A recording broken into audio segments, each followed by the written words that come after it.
Hello everybody, Raven Knight here, coming at you with a Dead by Daylight video today. We're going to be doing a Dead by Daylight commentary. I know I don't normally do those, but hey, my For Honor commentary videos have been getting a little bit of traction, and sometimes I do have funny moments in Dead by Daylight too.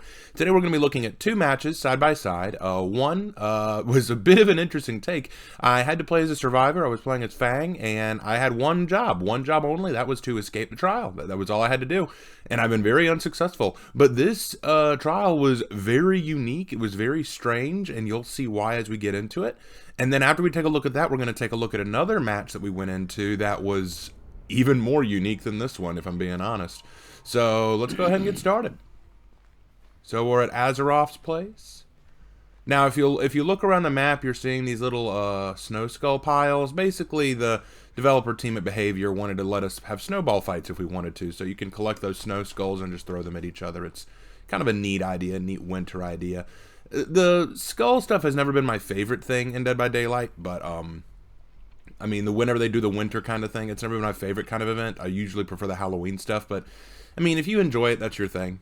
Now, what I'm doing right here is I'm just having fun practicing blessing stuff. I want to practice getting stuff out of my blessing totems. Oh, and you might also hear me speaking. You might hear me talking in this. So if you do, I apologize. Alright, so I get right to work on a gen, and nothing really happens here, so let me go ahead and while we're working on this, I'll kind of give you basically a rundown on my stance on Dead by Daylight, because I feel like a lot of people have different opinions where that's concerned. So the first thing that I want to say about Dead by Daylight is I don't hate the game. I actually really do enjoy it. I think it's a very creative concept and a very fun game. But I do believe that it does have one of the most toxic communities out there, and I blame that very much on the fact that it is so dual-sided. You've got the killer who's on his own up against 4 survivors who have many opportunities to just mess with the killer, and that can really piss off the killer mains. And if the killer actually does outwit or outmaneuver a survivor, it can piss off the survivor mains who feel very helpless in the face of a very powerful killer with very powerful perks or powers. There are lots of ways in which the survivor can feel overwhelmed and the killer can feel overwhelmed, and because of that, that creates a toxic environment sometimes, and people want to act out because that's the internet. That's the way it goes. I try not to be toxic on this game. I really don't. Like, here's the thing, as someone who plays killer and survivor, I understand the stress of playing both jobs, so I try not to overreact to anything.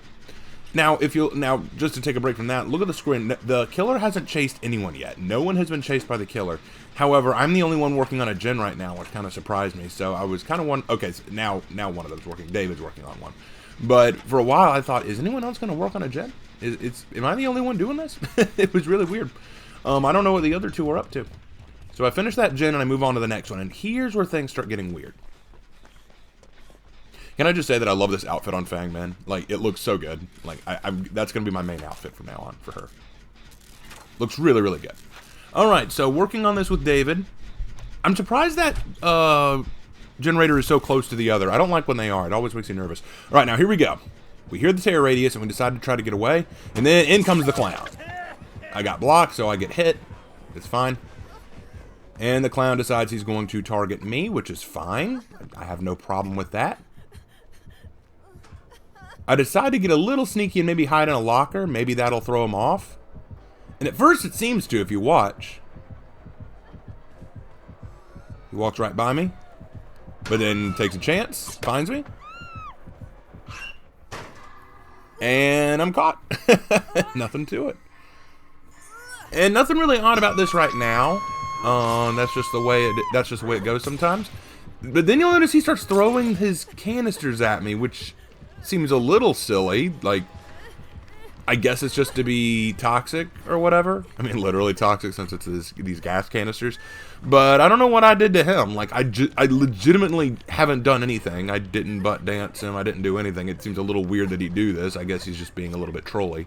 But my team just completed the next generator, so now we've got 3 generators to go.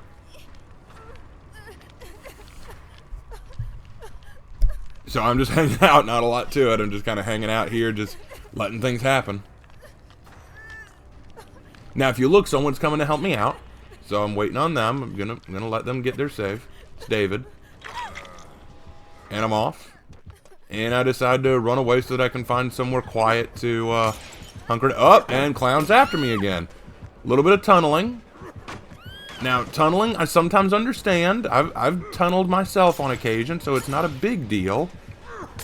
But I am a little surprised that he wants to tunnel me so hard when David was an obvious target too.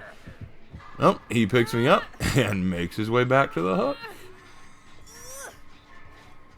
I'm a little surprised at this point because it's like, you could have gone after David too. You didn't need to go after me.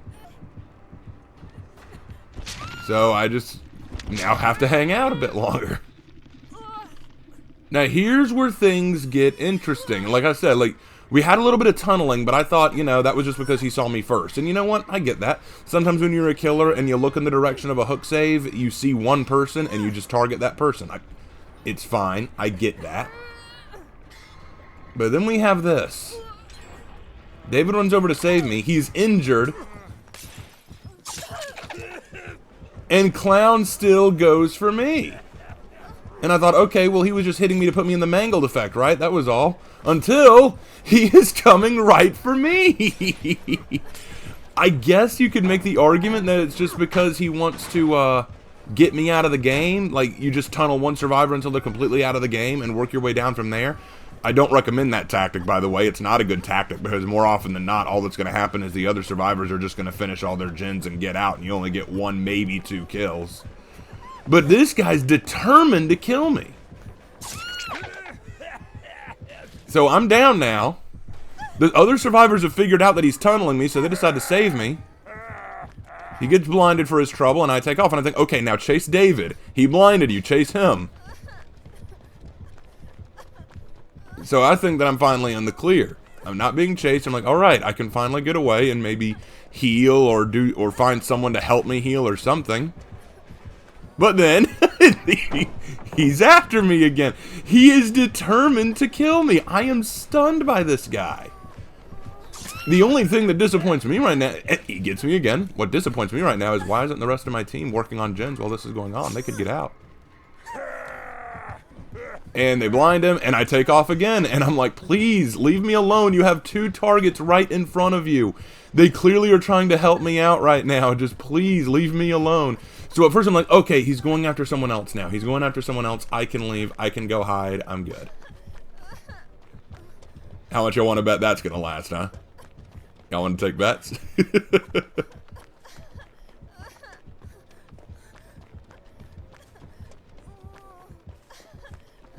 Sure enough, he's right behind me. I don't know what I did to this clown. I must have done something to him. Now watch this. This is where it gets a little weird. He hits me on the stairs and then... that's what we call a dry hump. He hates me. And that's the thing I don't understand. This clown detests me for some reason. He just wants to kill me. Like I did something. Did I do something to this guy? So I'm now out of the game. He hits me, does a spin, and then just leaves. What is up with this clown? Oh my gosh, and this is what I was talking about when I said that this game can have a bit of a toxic community. So I get sacrificed, and honestly, it was a very weird match. I don't know why he did that. I don't know what I did to him to earn that treatment, but my only theory right now is if we go over to the actual names of the people playing, maybe this guy is someone who plays For Honor and knows me and is a hater or something. I don't know what it is. I don't know whether I made him upset. And here's the thing. I do report him for unsportsmanlike behavior. It wasn't for the tunneling. Tunneling is whatever.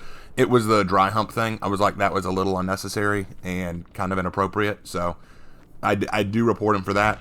But honestly, like, that was just a really weird match. So I decide that when I go into my next match, I'm not going to be that way. I don't want to carry on that toxicity to another match. So I decide that what I'm going to do next is I'm going to play killer myself. Now, when I play killer, I usually do play for real. Like, I do play killer to get the sacrifices. But this time what I want to do is I want to play spirit, and I want to complete a few orders. And one of the orders that I had was I had to break stuff. I had to break some pallets, break some walls, break some gens. And I decide, you know what? There's no need for me to be toxic. There's no need for me to be aggressive. Let's let everyone get out, right? I'm going to let all the survivors get out, but I want to have some fun with them. So I'm going to show you guys a killer match where I play as a spirit, and I just basically have fun with the survivors and kind of share some holiday cheer. So I think you guys might find this very entertaining.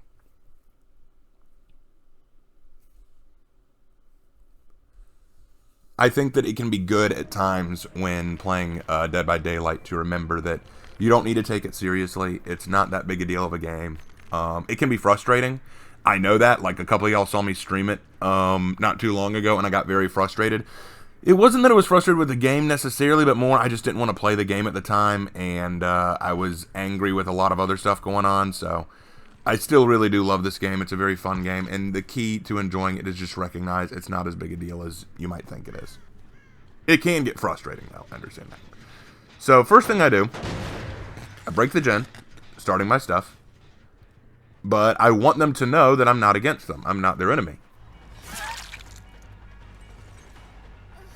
Now, she's pointing. I don't know what she's pointing at, but she is now. We're all friends here. We're all friends here. Now, you might think, Raven, was hitting her the best way to show that you're friendly? No, but instinct kind of kicked in. It's one of those things as a killer. You see a survivor, I gotta hit it! Now, this survivor doesn't seem to get it. Like, this survivor doesn't seem to understand what I'm doing. So I leave her alone. I'm kind of like, I'm going to leave you alone. You do what you got to do. I need to get the message across to the survivors that I'm not after them. I'm not trying to get them. So one of the best ways to do that, I found in this event, is to pick up snowballs and throw snowballs. If you throw the snow skulls at them, snow skulls don't do any damage. They just hit the survivor. So I think that if I hit them with snowballs, maybe that'll get the message across. Hey, I'm not here to kill you. I'm just here to have fun.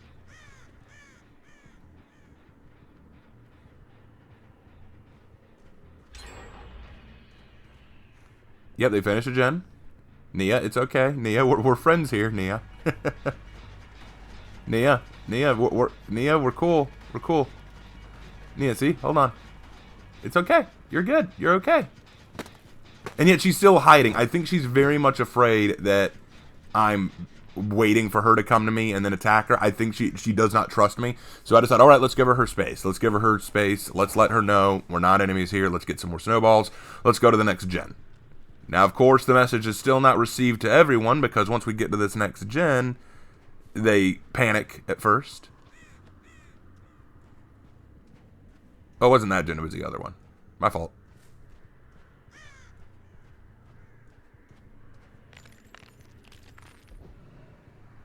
Whee! I love the spirit's power. Now notice she panics at first, but then when she sees see, it's all good. See? Here, cat, yep. Snowballs. Yay! See? We're all friends. It's all fun. It's all fun. Now, Kate here seems to actually know what I'm doing. She seems to know what I'm after, because she lets me break the gen. Yep, she knows what I'm up to. She knows what I want to do, so she goes back to work on it. I go out to spread the holiday cheer. So I break this wall. Now she's going to hit me with some snowballs. That's fine. We're all having fun. And then I invite her to do the one thing every survivor loves to do. Hit me with that. Hit me with that. Believe me, there are survivors everywhere want to hit the killer with the pallet. So I'm going to let them hit me with the pallet. Go on. Hit me. Hey, here we go. And besides, it gets me what I want. It allows me to break the pallet. So we're just having fun. I'm chasing her around the map, and she is getting the chance to hit a killer in the head with a pallet. And I'm sure this is something she's dreamed of. Because believe me, whenever I'm a survivor, it's something I aim to do. Keep hitting me. Come on. There we go.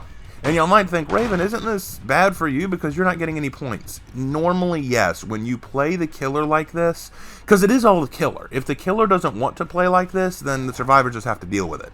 But if the killer chooses to play like this, they do run a gamble. Odds are pretty good they're not going to get a whole lot of points out of it. Oh, they panic, but I'm like, nope, no, no, hold on, guys. Watch this. I'm going to break it. I'm going to break it. We're all friends. And then she goes to work on it. Now watch this. Watch this. There's a little bit of communication. She's letting me break it. She works on it. I break it again.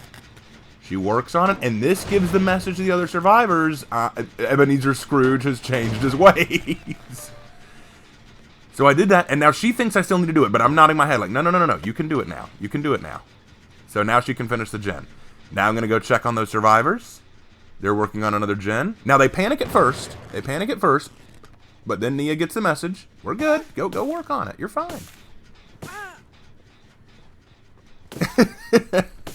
It's fun, this little communication. It's fun having this little snowball fight with them. It's very fun. It is very fun. You can have fun with this game. It does depend on the killer, though. So if you play Survivor and the killer doesn't want to go this route, that's just the way it is. And I understand why killers wouldn't want to go this route, because killers who do this are basically sacrificing their ability to win the game.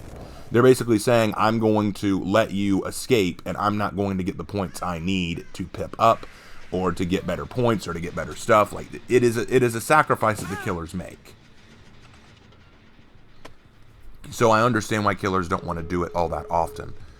But to these survivors' credit, they actually do something really nice, and I'll show you what they do. Check this out. So we head over to the exit gate, and I'm going to let them go. Well, after I hit her with another snowball. No, I'm done getting hit now. You had your fun. So I'm going to hit her. Ah, I'm being hit by Nia. Ah, Nia, you jerk. If I had a snowball, I'd hit you. But I don't. So I actually run off to see if I can find some at first. But then I notice that they're about to get out.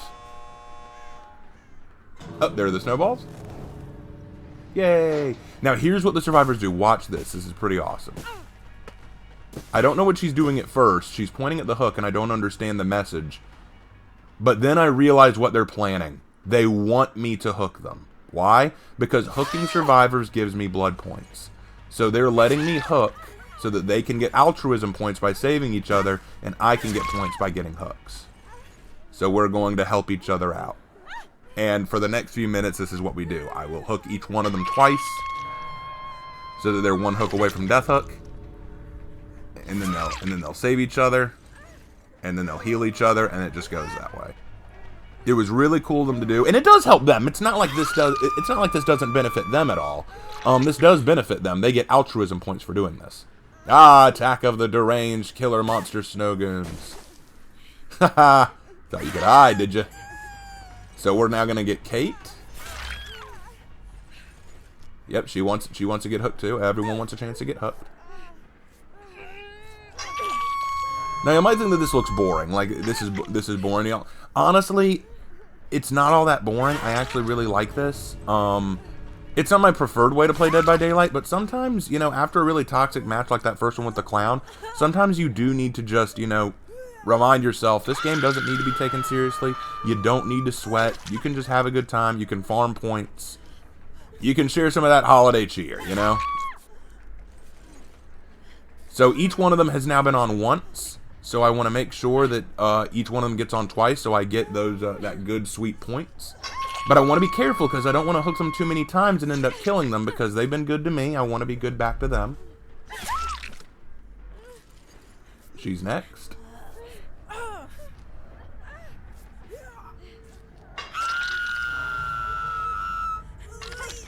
Actually, I'll be honest, her outfit's actually pretty good too. I don't know where she got that. That's a good one. Now I'm scared to hit any more of them because I'm worried. Won't that kill them? So I'm not gonna do any more. I don't think I hit any more of them, but I do break the pallet to get that break point. And they're all very thankful. They're very thankful to me. They run off to the exit gate. They want to heal. A few of them want to heal real quick, and they're gone.